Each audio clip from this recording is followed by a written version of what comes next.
இயற்கை விவசாயி நவநீத கிருஷ்ணன் பேசுகிறேங்க. இப்போது வேளாண்மைக்கு இயற்கை வேளாண்மைக்கு மிக முக்கியமான ஒரு இடுபொருள்னு பார்த்தீங்கன்னா பஞ்சகவ்யா.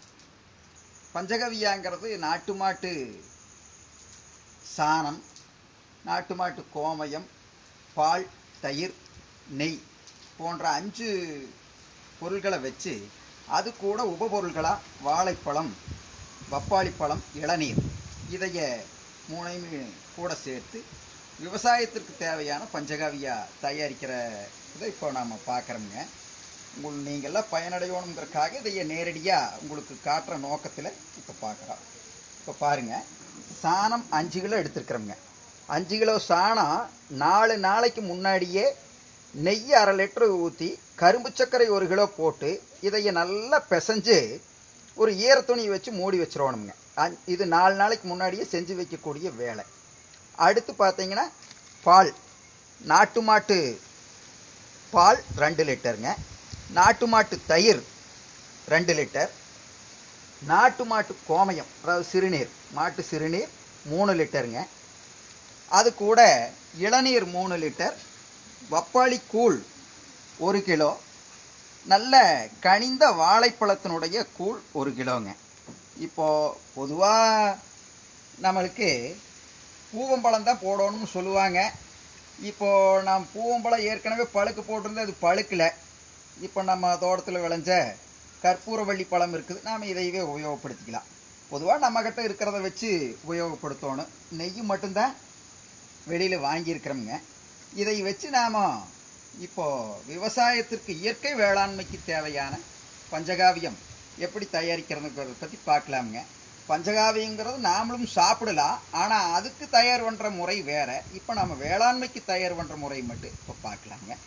பின்னாடி இதையெல்லாம் கூல் பண்ணிவிட்டு உங்களுக்கு செய்கிற போது மீண்டும் உங்களை சந்திக்கிறேன்.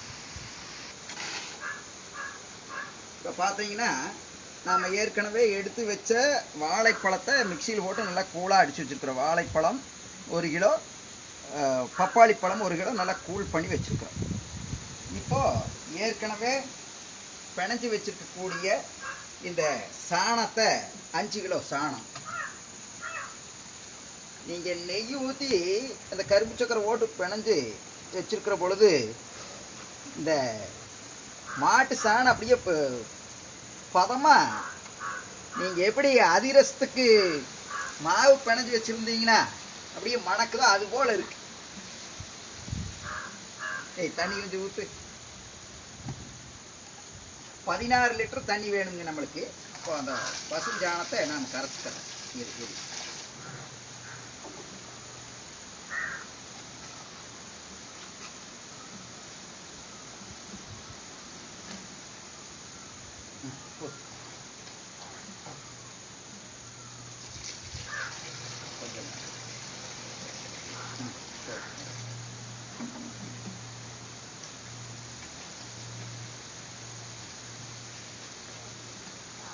இந்த சாணத்தை நல்லா தண்ணியில் கரைச்சிக்கிறீங்க.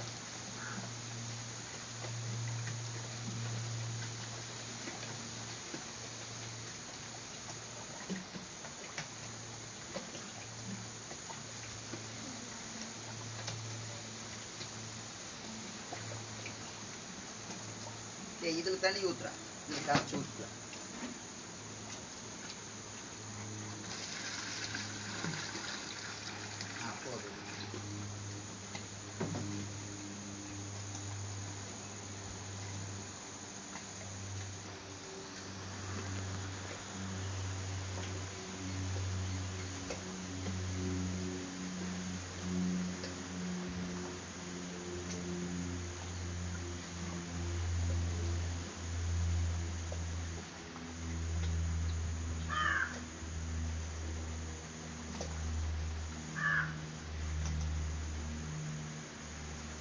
ஏற்கனவே இந்த மாட்டு சாணத்தில் இருக்கக்கூடிய நுண்ணுயிர்கள் நாம் கலக்கி வச்சிருக்கக்கூடிய அந்த கூட கலந்திருக்கக்கூடிய நெய்யும் கரும்பு சர்க்கரையும் அதற்கு உணவாகி ஏற்கனவே நல்ல வளர்ச்சி அடைஞ்சிருக்குங்க. இந்த 4 நாள்லேயே சாணத்தில் இருக்கக்கூடிய நன்மை செய்யும் பாக்டீரியாக்கள், நுண்ணுயிர்கள் நல்ல பெருக்கமாக இருக்குது. அதனால தான் அந்த பசுஞ்சாணம் நல்லா பொது பொதுன்னு இருக்கிறதுக்கு காரணம்.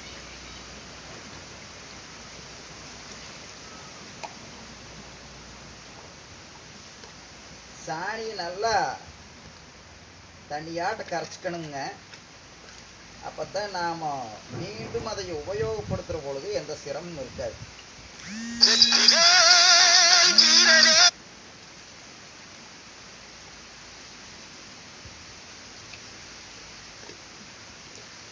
பசுஞ்சாணம், நாட்டு சர்க்கரை, நெய் கலந்த கலவையை நல்லா தண்ணி ஊற்றி கரைச்சிக்கிறேன்.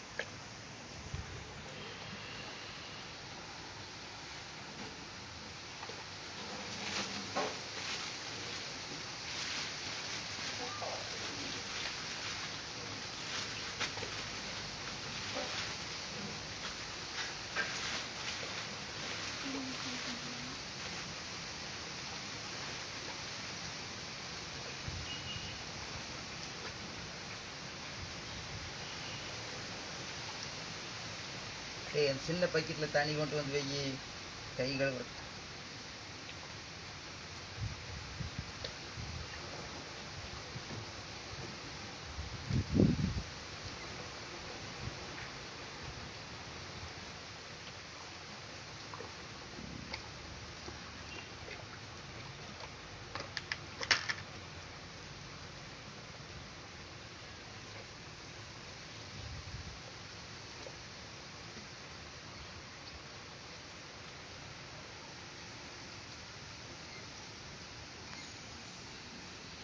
அடுத்தது இது கூட தயிர் சேர்த்துறேங்க.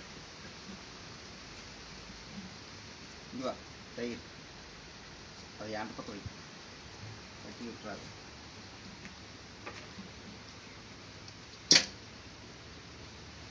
நாட்டு மாட்டு தயிர் 2 லிட்டருங்க.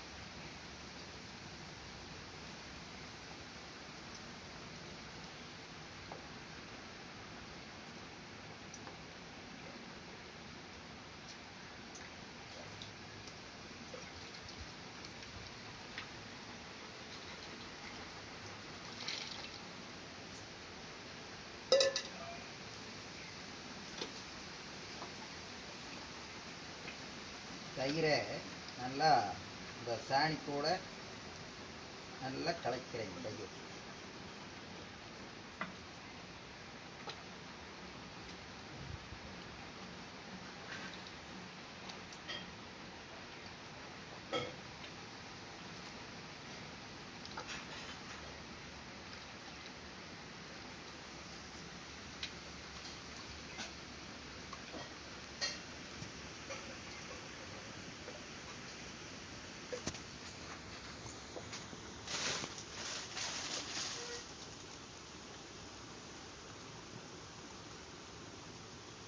மனிதர்களுக்கே நிறைய நோய்களை குணப்படுத்தக்கூடிய ஆற்றல் வாய்ந்ததுங்க இந்த பஞ்சகாவியம்.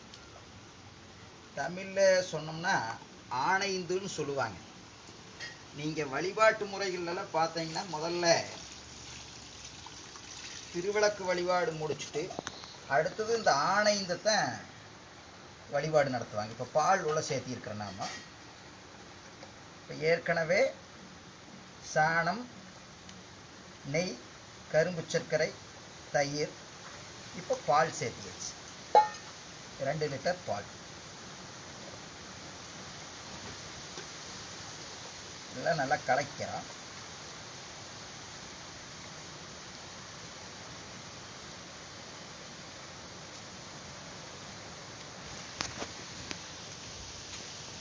இது கூட வாழைப்பழக்கூழ்.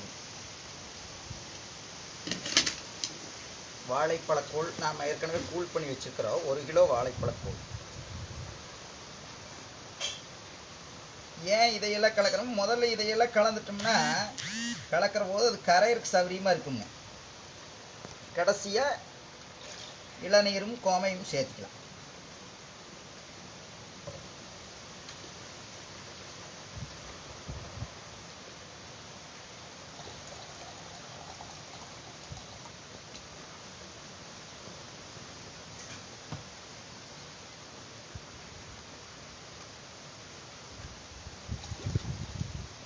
ஒரு கிலோ வாழைப்பழக்கூழ்.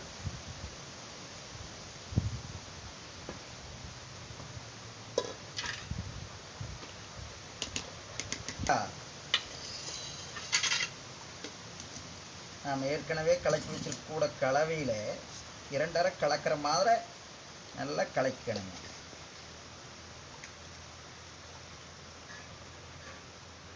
அடுத்தது பப்பாளிப்பழக்கூழ்.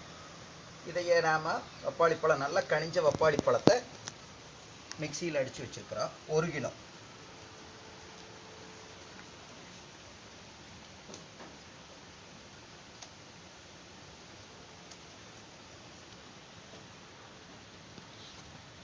இது நாம் சாப்பிடக்கூடிய மருந்தாக தயார் பண்ணுற பொழுது சாணியும் கோமையும் குறைவாகவும் பால் தயிர் நெய் அதிகமாகவும் சேர்த்து தயார் பண்ணுவாங்க. அந்த முறை பற்றி நம்மளுக்கு தெரியல. நாம் விவசாயத்துக்கு தேவையான பஞ்சகவியை இப்போ தயார் பண்ணுறோம்.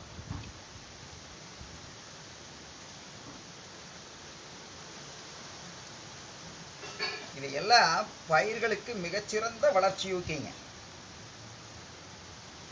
நீங்கள் இதையெல்லாம் தயார் பண்ணி பயிர்களுக்கு ஸ்ப்ரே பண்ணிட்டு 2 நாளில் பார்த்தீங்கன்னா உங்களுக்கு கண் கூட அந்த அதனுடைய பயன் என்னங்கிறது நீங்கள் கண் கூட தெரிஞ்சுக்கலாம். இயற்கை வேளாண்மைக்கு முக்கியமான இடுபொருள் இந்த பஞ்சகாவியாகும். இது நன்மை செய்யும் நுண்ணுயிர்களை நிலத்தில் அபரிவிதமாக பெருக்கி கொடுக்கக்கூடிய ஆற்றல் வாய்ந்த ஒரு உரம், இடுபொருள். மேலே தெளிப்பானாகவும் தெளிக்கலாம். நீங்கள் ஸ்ப்ரேயரில் இது கூட நாம் 16 லிட்டர் தண்ணி சேர்த்த போகிறோங்க.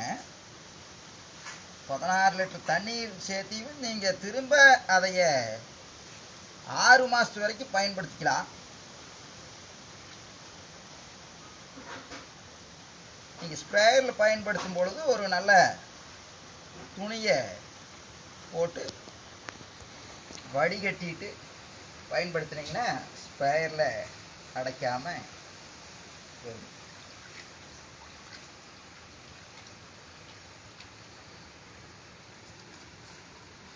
இப்போ இந்த கலவையில் சாணம், நெய், நாட்டு சர்க்கரை, பால், தயிர், பப்பாளிக்கூழ், வாழைப்பழம், இளநீர் ஒன்று சேர்த்துக்கலாம். இளநீர் சேர்த்துறோம். எவ்வளவு இருக்கு? 3 லிட்டர் இளநீர் எவ்வளவு இருக்குது? இவ்வளவு இருக்குதா? கொஞ்சம் வீடியோ. இப்போ நாம் இளநீர் இது கூட சேர்த்துறோம். 3 லிட்டர் இளநீர்.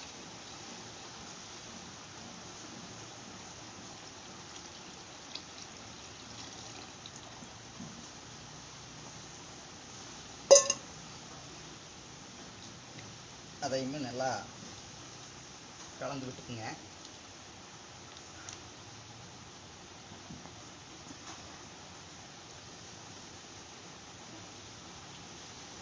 இது எல்லாம் கலந்துட்டு இப்போ இது பக்கெட்டு வந்து கொள்ளளவு குறைவாக இருக்குது. நாம் இந்த 30 லிட்டர் கொள்ளளவு உள்ள பேரலில் மாற்றிடுறோம்.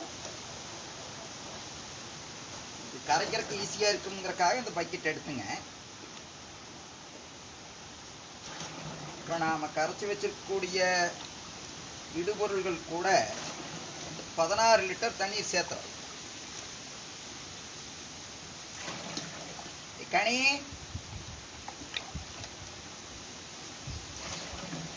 இங்க வந்து தண்ணி எதில்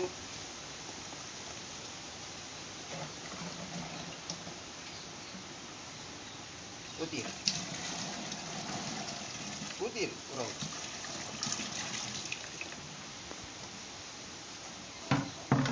இப்போ வரை இந்த தண்ணி எடுத்ததில் ஊற்று கொஞ்சம்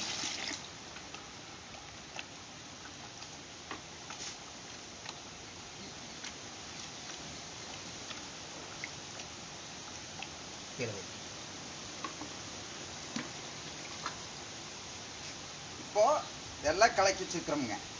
கடைசியா நாம இந்த கோமயம் 3 லிட்டர் சேர்த்தோம்.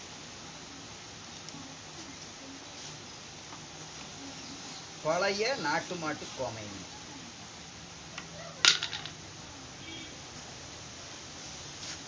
கோமயம் வந்து பழமையாக வரைக்கும் வீரியம் அதிகமாகும்.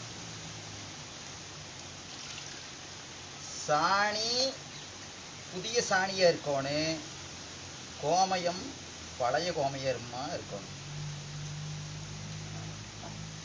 அதாவது மாட்டு சிறுநீர் பழைய சிறுநீராக இருந்ததுன்னு சொன்னால் நல்லதாக இருக்கு. இப்போ கிட்ட வந்துருங்க.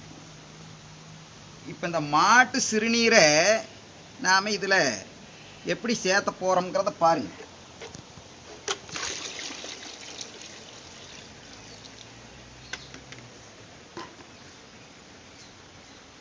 இப்போ இது 1.5 லிட்டருங்க.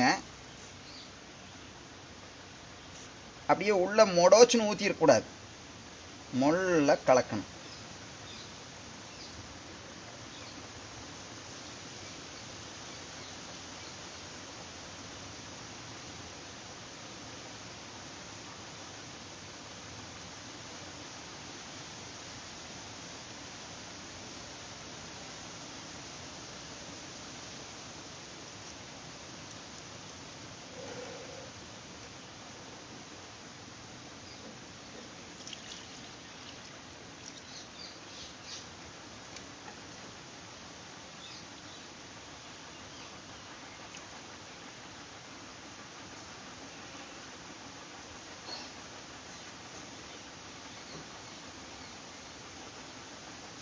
இப்போ நாம் இதில் பாதி வச்சிருக்கிறதுனால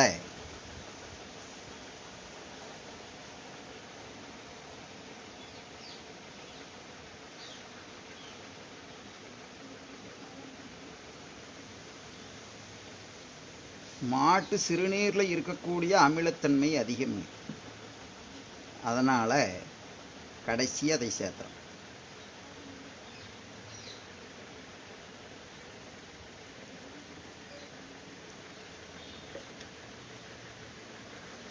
இப்போ பாருங்க, உங்களுக்கு தெரியுதான்னு தெரியல, எப்படி நுர கிளம்பி வருதுன்னு பாருங்க.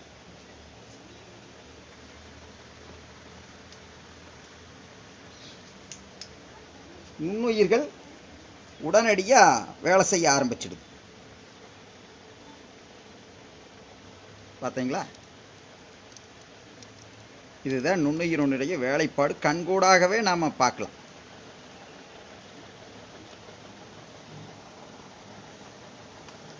இப்போ தனித்தனியாக கலந்து வச்சுருக்கிறத ஒன்றா சேர்த்துக்கிறோம்.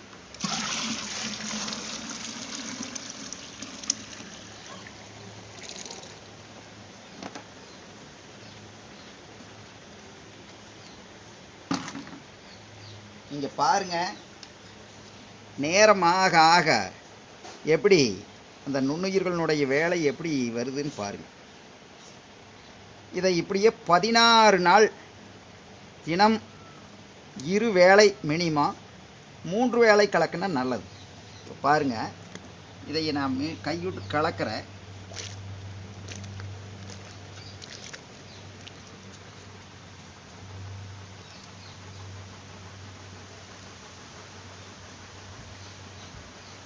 கலக்குனா இந்த நுரை வர்றது அடங்குங்க.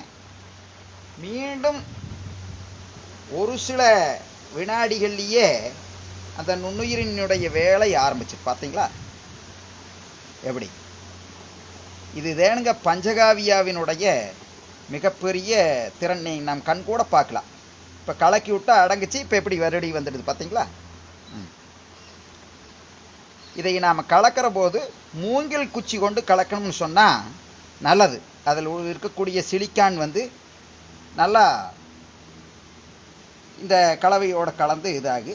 அதை விட அதிகமாக சிலிக்கான் சேர்த்தோம்னா தர்ப்ப புல்லை அந்த மூங்கில் குச்சியில் கட்டிட்டு நல்லா கலக்கணும்னு சொன்னோம்னா அதில் சிலிக்கான் ரொம்ப அதிகமாக சேருங்கிறது நம்ம சுந்தரராம ஐயாவினுடைய வழிகாட்டுதல்ங்க. இப்போ பாருங்கள், அவருடைய வழிகாட்டுதல் பிரகாரம் தான் உங்களுக்கு செஞ்சு காமிச்சிருக்கிறேன். இதையே நாம் ஒரு கோணி சாக்கோ அல்லது துணியோ போட்டு கட்டி வச்சிடணுங்க. தினம் இருவேளை, காலை மாலை இருவேளையில் நாம் நல்லா அந்த மூங்கில் குச்சி கொண்டு நல்லா கலக்கி வச்சிருந்து, மூங்கில் குச்சி கிடைக்கலன்னா வேற குச்சி கலக்கலாம். மூங்கில் குச்சி கலக்கினீங்கன்னா சிலிக்கான் உள்ள நல்லா சேரு. இதுதானுங்க பஞ்சகாவியா தயாரிக்கக்கூடிய முறை. எல்லா விவசாயிகளும் இந்த உன்னதமான இயற்கை இடுபொருளான பஞ்சகாவியா தயாரித்து உங்கள் பயிர்களை எல்லாம் வளமையாக்கணும், நிலத்தை வளமையாக்கணும்னு கேட்டுக்கொண்டு விடைபெறுகிறேன். நன்றி, வணக்கம்.